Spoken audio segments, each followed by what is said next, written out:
खाला, पहले आप मुंह मीठा करें। हाय खुदा ने मेरी सुन ली। मैं तो कब से ये तमन्ना दिल में लिए बैठी थी कि हुस्न आरा मेरे जुनैद की दुल्हन बने, पर उस मिना ने ना सारी मेरी आरजुओं पे पानी फेर दिया था। हुआ तो वही जो मैंने चाहा। वो सब तो ठीक है सफीना, लेकिन देखो मिना के साथ ज्यादती ना करो। बिन माँ बाप की बच्ची है वो, उसके साथ जुल्म हुआ ना तो खुदा भी माफ नहीं करेगा। अल्लाह सुरैया खाला, इतने अच्छे मौके पर क्या आप बदशगुनी की बातें लेकर बैठ गई? बिला वजह आपने मिना का वावेला शुरू कर दिया।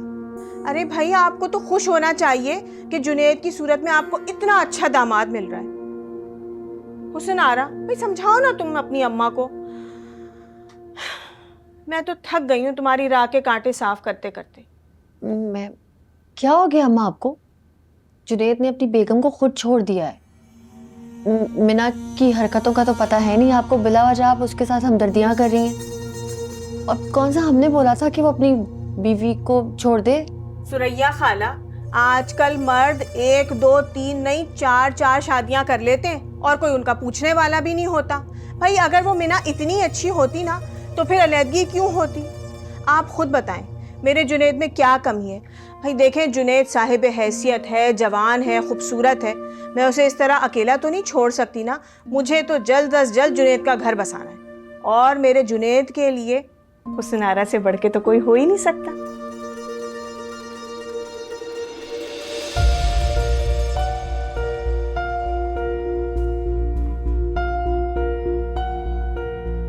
हाँ, मुझे ये रिश्ता मंजूर है। मुझे तो खुद हमेशा से जुनैद बहुत पसंद था सफीना। मेरी तो दिली ख्वाहिश थी जमाने से कि मेरी हुस्न आरा जुनैद की दुल्हन बने, लेकिन शायद तब वक्त मुनासिब नहीं था। अब अरे सुरैया खाला, आप छोड़े ना पुरानी बातों को। अब आप ये सोचें कि अब वो अच्छा वक्त आ गया है जब हम सबकी पुरानी ख्वाहिशें पूरी हो रही हैं। ठीक है, बस अब मैंने सोच लिया है, कल जुम्मे का दिन है, मुबारक दिन है। कल बाद नमाज असर निकाह है, और आप बिल्कुल इनकार नहीं करेंगी। अब तुम दोनों की यही खुशी है, यही मर्जी है, तो फिर मैं एतराज करने वाली कौन होती हूँ। तुम्हें भी बहुत बहुत मुबारक हो सफीना। बहुत बहुत शुक्रिया सुरैया खाला, बहुत बहुत शुक्रिया। अब आप मेरा मुंह नहीं मीठा कराएंगी? हाँ हाँ, क्यों नहीं, क्यों नहीं, जरूर मीठा कराऊंगी। बिस्मिल्लाह। हुस्न आरा, चाय तो पिला दो। हाँ हाँ, मैं बना के लाती हूँ। और सुनाओ सफीना, सब ठीक है ना? बस अल्लाह का शुक्र है, अल्लाह का शुक्र है, सब बड़ा करम।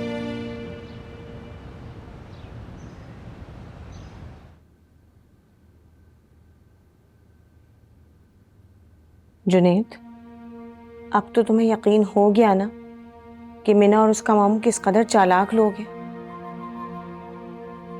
तो मुझे अफसोस इस बात का है कि उस बुढ़े ने एक दिन भी हवालात में नहीं गुजारा। मेरा तो दिल जल के रह गया। अगर मुझे जरा सा भी अंदाजा होता ना तो मैं रिपोर्ट वापस नहीं लेती।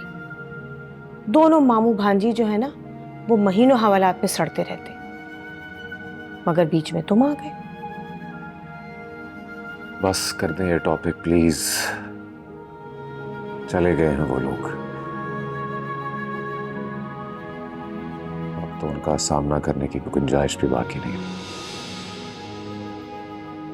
इसी बात से तो अंदाजा होता है कि किस कदर घटिया लोग हैं वो।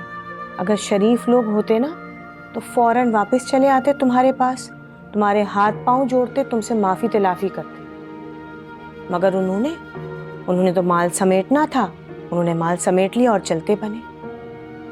तुम देखना, कुछ दिन बाद तुम्हें खुला का नोटिस भी आ जाएगा।